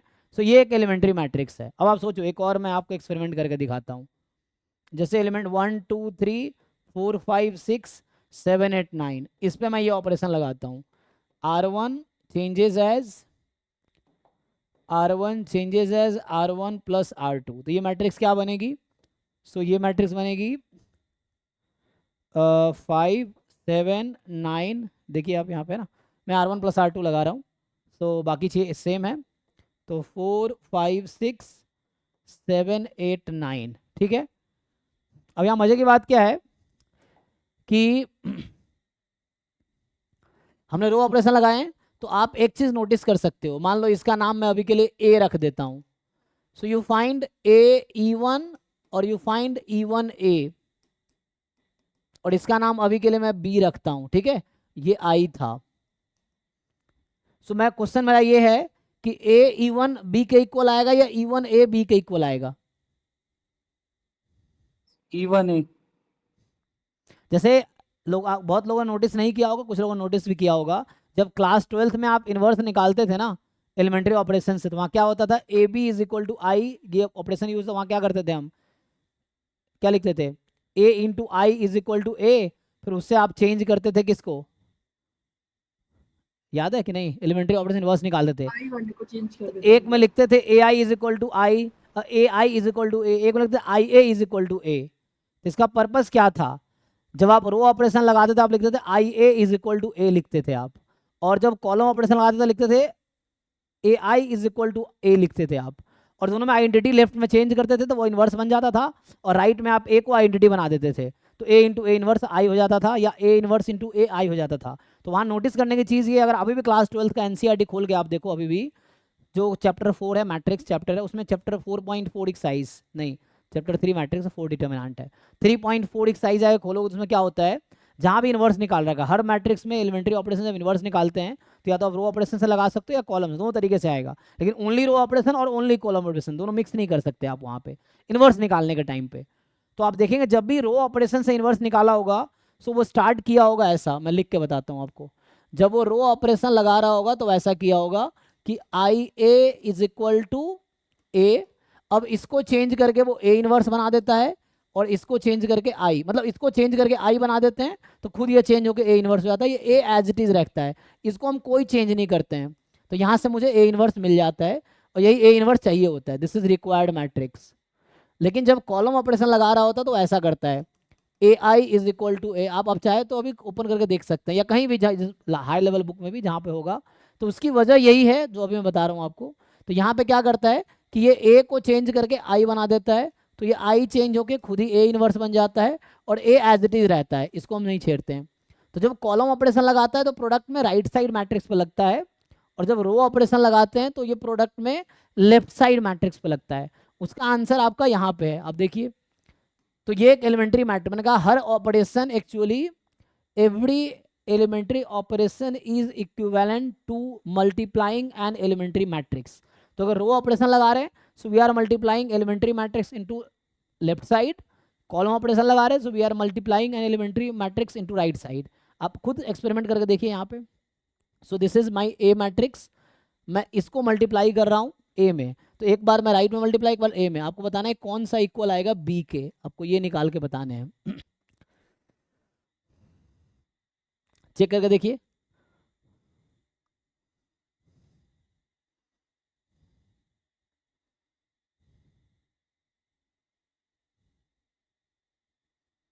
तो ये तो आई थिंक यही आएगा 5 7 9 4 5 6। चेक करो एक बारी, 7 8 9। मैं पूछ रहा हूँ ये क्या आएगा?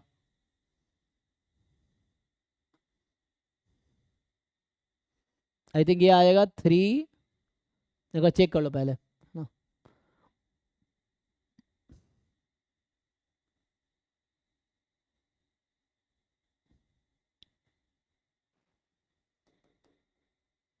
जिन लोगों ने निकाले हैं बताओ भाई, जिन लोगों ने निकाले वैल्यू निकाली है तो। Sir second row R1 C1 plus C2, second column C1 plus C2 हो जाएगा। अच्छा, second column C1 plus C2 हो जा रहा है। ओके, वेरीफाई कर लो, बाकी लोग चेक कर लो। तो मतलब ये कह रहे हैं आप 3, यहाँ 9, और यहाँ पे 7 नॉट 17 15 हो जाएगा। अच्छा, और इधर 147 और यहाँ 3 सब 6 0। 9 0। Yes sir. सो ये 0। ओके ठीक है, मतलब पूछ रहा क्या आएगा ना। तो यहाँ पे हो क्या रहा है देखो, तो मैं ये कह रहा हूँ, जैसे मैं अगला थ्योरम लिखता हूँ आपको ये समझ आएगा। तो मैं क्या लिखना चाह रहा हूँ यहाँ पे थ्योरम, तो ये तो जस्ट समझाने के लिए था। यहाँ थ्योरम लिख रहा हूँ कि हमने कहना क्या चाह रहा हूँ। तो एक थ्योरम ये है, अप्लाइंग एलिमेंट्री रो ऑपरेशन, या applying row operation on A is equivalent to multiplying corresponding elementary matrix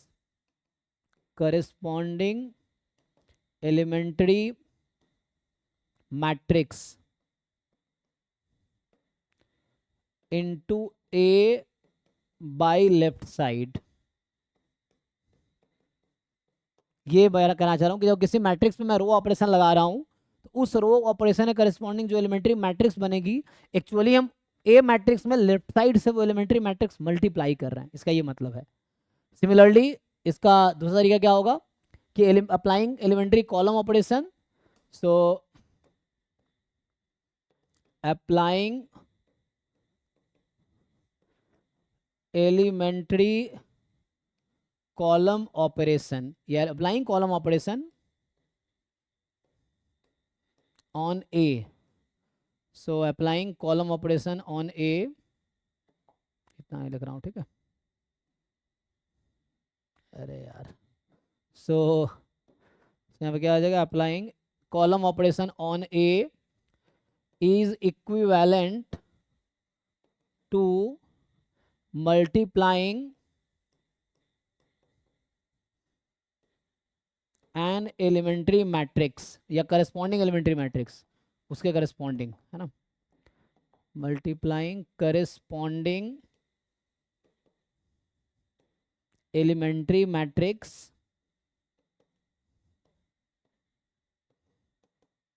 into right side of ए।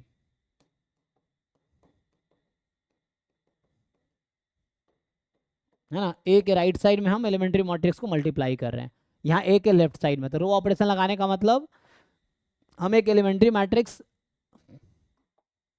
सो आप जब रो इकोलॉन फॉर्म में कन्वर्ट करते थे सो वहाँ क्या करते थे एक्चुअली, जैसे रो इकोलॉन फॉर्म में जब आप किसी मैट्रिक्स को कन्वर्ट करते थे, आप क्या करते थे, मान लो ए है और आपने इस पर क्या किया, पहला एलिमेंट्री ऑपरेशन लगाया तो एक्चुअली E1 से मल्टीप्लाई किया, दूसरा एलिमेंट्री ऑपरेशन लगाया तो आपने E2 से मल्टीप्लाई किया, एंड सो ऑन। यहाँ पे बहुत सारे एलिमेंट्री ऑपरेशन लगाते हैं। आपको याद होगा मैंने ये भी कहा था कि अगर मान लो किसी मैट्रिक्स का रैंक n है, लेट से n क्रॉस n की मैट्रिक्स से रैंक n है, तो उसमें एलिमेंट्री ऑपरेशन लगा लगा के हम क्या कर सकते हैं, उसको आइडेंटिटी मैट्रिक्स के इक्विवेलेंट ला सकते हैं। मतलब क्योंकि रैंक तो प्रिजर्व रहती है एलिमेंट्री ऑपरेशन से। सो अगर ए का मैट्रिक्स R है लेट से, तो हमने ये कहा था ना एक दिन कि अगर ए का रैंक R है, so by applying elementary operations row या कॉलम दोनों, so we can convert it into block matrix IR, फिर बाकी 0 लिख दिया था, आपको याद होगा ऐसा, IR 0 0 0। सो अगर रैंक R है तो अभी मान लो रैंक n है इसका, सो रैंक n है तो ये कहीं ना कहीं आप क्या करते हैं, इसको ये आइडेंटिटी मैट्रिक्स के इक्वल आ जाएगा। मान लो इसका रैंक n मैं मान रहा हूँ कि रैंक ऑफ ए n है, n क्रॉस n की मैट्रिक्स है, रैंक n है, तो आप उसमें एलिमेंट्री ऑपरेशन लगाते जाएंगे, n ऑपरेशन या कितने भी, तो एट द एंड ये जरूर n ऑपरेशन लगाते जाएंगे। ये तो n मैं एग्जांपल दे रहा हूँ कि इसमें है ना कंटिन्यूसली लगाते जाएंगे, एक टाइम पे ये आइडेंटिटी मैट्रिक्स बन जाएगा। सो मतलब ये सारे मैट्रिक्स एक्चुअली इक्विवेलेंट है। So A E1 into A, they are all equivalent matrices, ठीक है। तो इक्विवेलेंट मैट्रिक्स क्या है कि कितने भी एलिमेंट्री ऑपरेशन लगा लो, एलिमेंट्री मैट्रिक्स मतलब एक बार जस्ट ऑपरेशन लगाए तो ये E1 एक एलिमेंट्री मैट्रिक्स है, E2 दूसरा एलिमेंट्री मैट्रिक्स है, एंड सो ऑन, ठीक है। तो आगे बढ़ते हैं। सर इसी तरह से दो पैरेलल मैट्रिक्स को लेके हम लोग इनवर्स भी निकालते हैं। दो पैरेलल, जैसे एक मैट्रिक्स है उसका इनवर्स निकालना है तो उसके पैरेलल में दूसरा लेके जी जी जी, हाँ वही मैं आपको समझा रहा था। ये जो ये किया हुआ है क्लास 12th में, देखिए यही चीज़ यहाँ पे है जो आप कह रहे हैं ना, वो यही है यहाँ पे। डिपेंड करता है, कोई स्टूडेंट n स्टेप लगाता है, कोई n-1 स्टेप में पहुंच जाता है उस कंडीशन में। नहीं जैसे नहीं आप लास्ट में, ऐसा नहीं है, उसमें exact number of elementary transformation fix नहीं होता है सर, कोई कम स्टेप में भी पहुंच जाता है, कोई ज्यादा। तो वो तुम घूम जाओगे तो अलग बात है ना, वो तो वैसे ही हो गया कि तुम गए गली में घूम के एक बार घूम के आए, तो वैसे वाला चीज़ें हैं।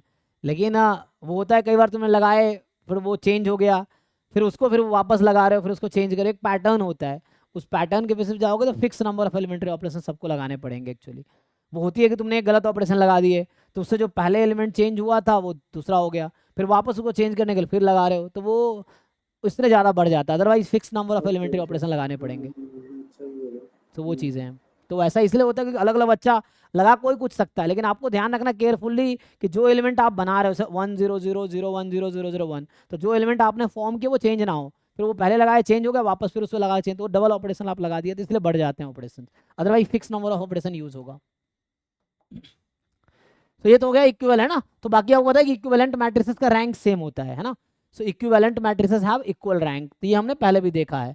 तो यहाँ बताने का मतलब ये है कि इक्विवेलेंट मैट्रिक्स जो है उसका रैंक सेम रहेगा, है ना। यहाँ पे थ्योरम क्या है कि इक्विवेलेंट मैट्रिक्स में जरूरी डिटर्मिनेंट सेम होगा, रैंक सेम होगा, it not necessary determinant same होगा, है ना। डिटर्मिनेंट के लिए सिर्फ इतना ही अलाउड है आपको, और इक्विवेलेंट मैट्रिक्स में ये भी लगा सकते हैं, तो इससे डिटर्मिनेंट चेंज हो सकता है। So equivalent matrices have equal rank not equal determinant. Equivalent matrices have equal rank, उसके रैंक इक्वल होंगे, जो भी मैट्रिसेस इक्विवेलेंट हैं उसके रैंक इक्वल होंगे। अब आते हैं हम लोग सिमिलर मैट्रिक्स पे। सो व्हाट इज डेफिनेशन? इनवर्स निकालते समय हमेशा रो का ट्रांसफॉर्मेशन कर रहे हैं तो रो में ही करते रहेंगे। हाँ एग्जैक्टली, क्योंकि हम वहां पे वही लगाए हुए हैं ai = i। हाँ एग्जैक्टली, तो E1 कर रहे हैं हम तो इसलिए वैसा करते हैं। जैसे मैं आपको बेसिक सा एग्जांपल ले देता हूँ, चलो जैसे मान लो मुझे ए, मेरे पास ये मैट्रिक्स है 1 2 3 और लेट से 4 रख दूँ, या आसान बनाने के लिए 6 रख लो, 6 रख दे, 6 0 हो जाएगा, 7 रख लो, ठीक है। तो मान लो ये है, इसका मुझे इन्वर्स निकालना है, तो अब अलग अलग बुक में अलग तरीके से लिखता है। जो मैं NCERT वाला तरीका बता रहा था, तो या तो आप रो ऑपरेशन से करोगे या कॉलम ऑपरेशन से करोगे। सो अगर मैं रो ऑपरेशन लगाऊंगा तो इसको लिखूंगा, मैं यहाँ से स्टार्ट करूंगा, A I is equal to A से स्टार्ट करूंगा। So A I will keep as it is 1001 और यहाँ पे ए मेरे पास है 1237। अब ये प्रोडक्ट है, अच्छा तो रो नहीं लगा सकते ना, यहाँ कॉलम लगाना पड़ेगा, तो मुझे इसको लिखना पड़ेगा आई ए लिखना पड़ेगा, है ना।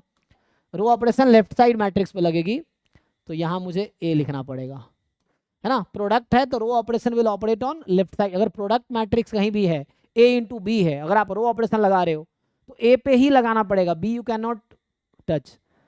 और अगर ए इंटू बी है, आप कॉलम ऑपरेशन लगा रहे हो तो बी पे ही लगाना पड़ेगा, ए पे आप नहीं लगा सकते। उसकी वजह क्या है, एलिमेंट्री ऑपरेशन मल्टीप्लाई हो रहा है इसीलिए। तो एलिमेंट्री रो कॉलम ऑपरेशन लगाने का मतलब राइट साइड में एलिमेंट्री ऑपरेशन मल्टीप्लाई हो रहा है, तो राइट साइड मैट्रिक्स पे लगेगा। अगर एलिमेंट्री रो ऑपरेशन लगा रहे तो मतलब एलिमेंट्री मैट्रिक्स को मैं लेफ्ट साइड में मल्टीप्लाई कर रहा हूँ, तो लेफ्ट साइड मैट्रिक्स पे वो काम करेगी। सो इस तरह से है। तो यहाँ मैं ये कह रहा हूँ कि अगर मैं इन्वर्स निकाल रहा हूँ इस तरीके से, सो दिस इनटू दिस। अब मेरा पर्पस क्या है, इसको आइडेंटिटी बना देना। क्यों? क्योंकि मैं इसको चेंज करना चाहता हूँ इस तरह से, A inverse into A is equal to I. So मेरा ये फॉर्मूला है, इस फॉर्मूले को मैं यहाँ एलिमेंट्री ऑपरेशन लगा के ऐसा बनाना चाहता हूँ। तो ये ए को मैं एज इट इज रखूंगा, बस आई मेरा ए इनवर्स हो जाएगा, ए मेरा आई हो जाएगा। तो हमारा पर्पस क्या है, इस ए को, अब यहाँ मैक्सिमम 4 ऑपरेशन यूज होंगे, 4 से ज़्यादा 5वां ऑपरेशन कोई यूज नहीं, मतलब करने की कोई जरूरत नहीं है। वो तुम भटक जाओगे तो अलग बात है, 4 5 10 लगाने पड़ेंगे। अगर तुम सर एक मेरे बुक में इतना एक्सप्लेन नहीं किया रहता है, डायरेक्ट बता देता है ट्रांसफॉर्मेशन किए ऐसे आ गया उसमें इतना नहीं है, आप explanation थ्योरीज किया ध्यान से पढ़ेंगे तो है। एक्चुअली हम लोग उतने ध्यान से पढ़ते नहीं है, और एक बार 2 बार पढ़ते हैं। आप एनसीईआरटी में ये चीज़ जो मैंने बताई ना आपको, आप यकीन मानो ये एनसीईआरटी में ये चीज़ लिखा हुआ है, आप चाहो तो अभी खोल के देख लो। लेकिन हम बाद में पढ़ते हैं तो लगता है कि उतना उसमें हमारे लेवल नहीं होती कि हम समझ सके उस चीज़ को, तो हम इग्नोर कर देते हैं, और एग्जाम में उतना पूछता भी नहीं है। आप चेक करो, ये चीज़ एनसीईआरटी में एक्सप्लेन किया हुआ है कि कौन, आप एक बार चेक कर सकते हो, है ना। तो कई सारी चीज़ें हैं जो वहाँ पे है, लेकिन हम उस समय इग्नोर इसलिए कर देते हैं 11th 12th में, क्योंकि हमारी समझ उतनी ज़्यादा नहीं होती है, तो समझ आती नहीं है, टीचर भी नहीं बताते हैं, और उसकी ज़रूरत भी नहीं पड़ती, इसलिए इग्नोर कर देते हैं। ये चीज़ें हैं, आप चेक करो चाहो तो, है ना। ये सो तो इसमें क्या करेंगे, टीचर को आता भी नहीं है 11th 12th में उतना। हाँ ये भी होता है, क्योंकि उनका भी वही बात है कि उनको उतनी ज़रूरत नहीं पड़ती है। अब टीचर तब सीखता है जब उसको बताने की ज़रूरत पड़े, तो वो सीखते भी नहीं है। हम लोग को क्योंकि तो यूनिवर्सिटी में भी टीचर को नहीं आता। आता होगा, बताना नहीं चाहते या भूल जाते। एक टाइम बाद क्या होता है, जब कोई चीज़ तुम रिवाइज नहीं करते हो भूल जाते हो, और जहाँ कॉलेज वॉलेज चलता नहीं है ज़्यादा तो वैसे ही भूल जाना है उनको कुछ सालों में, क्योंकि चीज़ें दिमाग में तब रहेंगी जब आप रिवीजन करते रहेंगे। नहीं रिवीजन करेंगे दिमाग से निकल जाना है सब कुछ, ये तो वैसा है। चलिए देखते हैं। तो यहाँ पे जैसे मेरा पर्पस क्या, आइडेंटिटी बनाना है इसको। सो 1001 मैं रो ऑपरेशन लगा रहा हूँ तो कोशिश रहेगी 10, तो पहले मुझे 3 को 0 बनाना है। सो मैं R2 को चेंज करूँगा R2 माइनस 3R1, ठीक है। तो इनडायरेक्टली मैं क्या कर रहा हूँ, रो ऑपरेशन लगा रहा हूँ, तो इनडायरेक्टली मैं दोनों साइड लेफ्ट में एलिमेंट्री मैट्रिक्स मल्टीप्लाई कर रहा हूँ एक्चुअली। तो यहाँ से अब अप्लाई करेंगे तो अप्लाई कीजिए। R2 को चेंज कर रहे हैं तो हम फर्स्ट रो को चेंज नहीं कर रहे हैं, 1 2, और second row minus third time first row, तो ये -3 हो जाएगा, ये 1 ही रहेगा, यहाँ 0 हो जाएगा, यहाँ 1 हो जाएगा, ठीक। अब मुझे यहाँ से इसको आइडेंटिटी बनाना है समहाउ, तो 1 0 0 1। अब इसको 0 बनाना है तो मैं क्या करूँगा, R1 को चेंज करूँगा R1 माइनस 2 R2। तो यहाँ से जब आप चेंज करेंगे तो अब मैं R1 को चेंज कर रहा हूँ, R1 माइनस 2 R2, तो 1 माइनस 2 टाइम -3, तो 7 हो जाएगा, 1 प्लस 6 एंड 0 प्लस 2 टाइम 1 2 आ जाएगा, एंड यहाँ से -3 इंटू 1, और R1 चेंजेज है R1 प्लस 2 R2, तो यहाँ भी ऐसे ही कर रहे हैं, तो ये तो 1 ही रहेगा, और 2 माइनस 2 ये 0 हो गया, 0 1, ये आइडेंटिटी बन गया, काम खत्म। तो यहाँ से मुझे पता चल गया कि मेरा ए इनवर्स ये है एक्चुअली। देखिए तो सिर्फ 2 ऑपरेशन लगाने पड़े मुझे यहाँ पे, तो मैक्सिमम 4 ऑपरेशन लगाना पड़ता अगर कैसा भी मैट्रिक्स। -2 आएगा, -2 यस सर, सही है, हाँ। तो ये -2 है, चेक कर लो एक बारी, ठीक है ना। तो हमने क्या किया है, R1 को चेंज किया, R1 minus 2 R2, R1 minus 2 R2, तो R1 माइनस 2 R2 है ना, तो 7 और R1 माइनस 2, ठीक है, -2 होगा, 0 माइनस 2 R2 -2 है ना। Okay done. तो ये आपका इन्वर्स है, आप चेक कर सकते हो। वेरीफाई कैसे करोगे, ए को इससे मल्टीप्लाई करके देखो आई आ जाएगी, तो ये एलिमेंट्री ऑपरेशन लगाए। तो हमने लेफ्ट साइड से मल्टीप्लाई किया। यही क्वेश्चन अगर मैं कॉलम ऑपरेशन से करते तो हमें ऐसा लिखना पड़ता है इसको। अगर मैं कॉलम ऑपरेशन लगाना चाहता तो मुझे लिखना पड़ता ए आई इज इक्वल टू ए, तो ए एज इट इज, अब आई होता 1001 और यहाँ ए है मेरे पास वही वाला 1237। फिर से मेरा पर्पस है इसको, अब यहाँ मैं कॉलम ऑपरेशन लगाऊंगा। तो कॉलम ऑपरेशन जब लगाएंगे तो कॉलम ऑपरेशन लगाने का मतलब है राइट साइड में मैं एलिमेंट्री मैट्रिक्स को मल्टीप्लाई कर रहा हूँ। तो इसका मतलब ये हो गया कि अब आप कॉलम के अकॉर्डिंग काम करेंगे आप।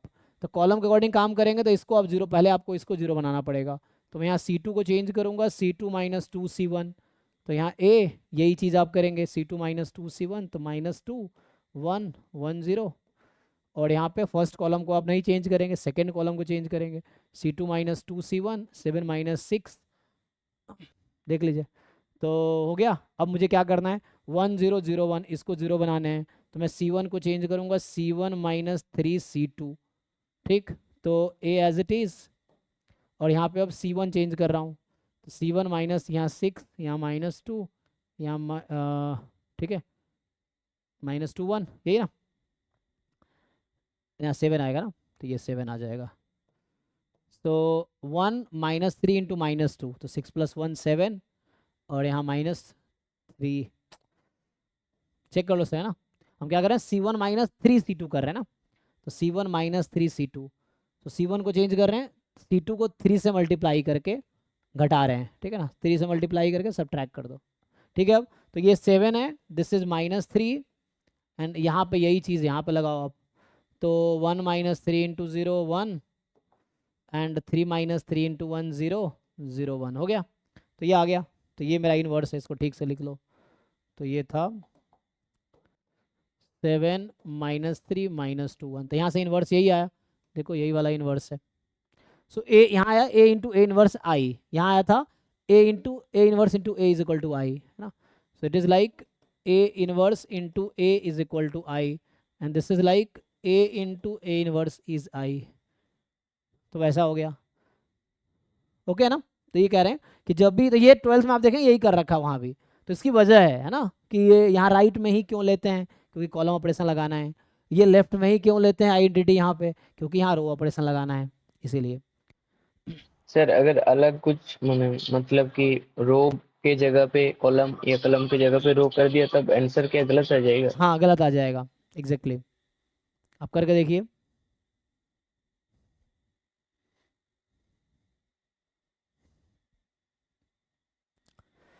तो जैसे कहीं पे ऐसा इस तरह क्वेश्चंस पूछते हैं लोग, मान लो 2 मैट्रिक्स दे दिया आपको, अब आप यहाँ कहेगा एलिमेंट्री ऑपरेशन लगा के चेंज करो। जैसे मान लो यहाँ 1 2 3 4 है, यहाँ 4 3 2 1 है, यहाँ 6 5 3 4 है, लेट से।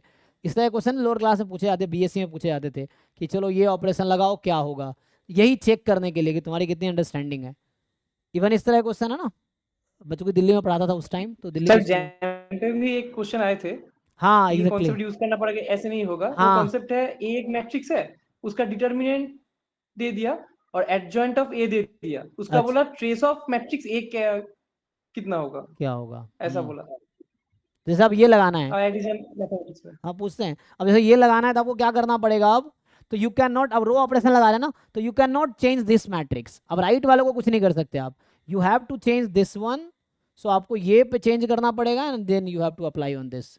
अगर आपने इस पे लगा दिया तो गलत हो गया आपका आंसर, देखो प्रोडक्ट भी गलत आ सकता है।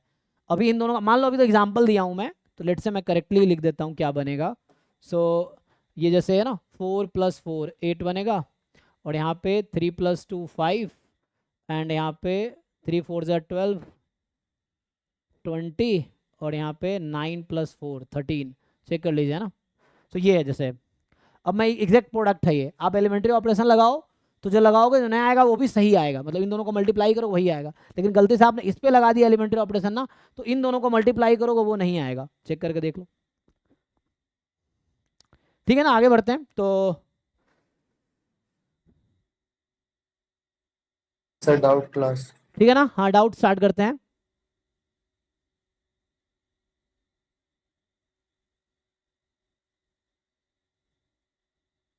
कमल कुछ डाउट है आपको, ठीक है, तो कुछ पूछना है? चलिए तो आगे डाउट क्लास स्टार्ट करते हैं, मैं अगले क्लास में यहाँ से स्टार्ट करूंगा, तो अभी मैंने डिफाइन किया है ये वाला, तो अभी हमने जस्ट डिफाइन किया ये इक्विवेलेंट मैट्रिक्स, ये वाला डिफाइन किया, कल मैं बाकी डिस्कस करूंगा। तो unitary matrix, then equivalent matrix, और कुछ क्वेश्चंस किए थे। तो अभी सिमिलर कल मैं ये डिफाइन करूंगा चेंज ऑफ बेसिस मैट्रिक्स क्या होता है और सिमिलरिटी क्या है। ये वाला पार्ट पहले कंप्लीट करेंगे, अभी जल्दी हो जाएगा, मुझे एक दो तीन क्लास में हो जाएगा खत्म ये टॉपिक। तो चेंज ऑफ बेसिस मैट्रिक्स क्या है, सिमिलर मैट्रिक्स, इक्विवेलेंट अभी मैं डिफाइन किया, ठीक है ना, ये हो गया आपने डिफाइन किया। अभी सर उसका क्वेश्चन करेंगे ना इक्विवेलेंस का? क्वेश्चन कर सकते हैं, वही इक्विवेलेंट मैट्रिक्स वो जो था ना, जब आप रैंक निकाल रहे थे इनडायरेक्टली वही यूज कर रहे थे आप, जो एक मैं बोला जैसे एलिमेंट्री रो ऑपरेशन जो लगा रहे हैं, या कह रहा हूँ कि जो किसी मैट्रिक्स को इक्लोन फॉर्म में कन्वर्ट कर रहे हैं, तो उस प्रोसेस में जितने मैट्रिक्स बने हैं ना वो सब इक्विवेलेंट है एक्चुअली। तो इक्विवेलेंट मैट्रिक्स का रैंक इक्वल होता है, ये है, और यही मेनली कॉन्सेप्ट है जो पूछे जा सकते हैं आपको, बाकी क्वेश्चंस देखेंगे आगे। तो अभी कल मैं ये डिफाइन करूंगा change of basis matrix, similar matrix. अभी PYQ आप सॉल्व कीजिए जैम गेट नेट के, और उसके दौरान बहुत सारे क्वेश्चंस आएंगे। तो मेनली देखो थ्योरीज तो हर जगह सेम ही, मैं वही कह रहा हूँ BSc MSc हर जगह सेम ही थ्योरी है, लेकिन क्वेश्चन के लेवल का फर्क है। जैम गेट नेट तीनों में क्वेश्चन के लेवल का फर्क है। जब क्वेश्चन प्रैक्टिस करोगे तो आपको ये समझ आएगा कि आपको कितना डीपली उस टॉपिक को जानने की जरूरत है, तो वो क्वेश्चन को प्रैक्टिस समझ आएगा। थ्योरीज वही, डेफिनेशन वही है, लेकिन कॉन्सेप्ट उसके अकॉर्डिंग वैरी करते हैं लेवल के अकॉर्डिंग। एनीवे ठीक है, अभी स्टॉप करते हैं, थैंक यू। कल मैं स्टार्ट करूंगा similar matrix, change of basis matrix, then diagonalizable matrix. हाँ हाँ हाँ, सही कह रहे थे ना, टीचर को आता वो, चलो ठीक है ओके थैंक यू, हाँ ठीक है।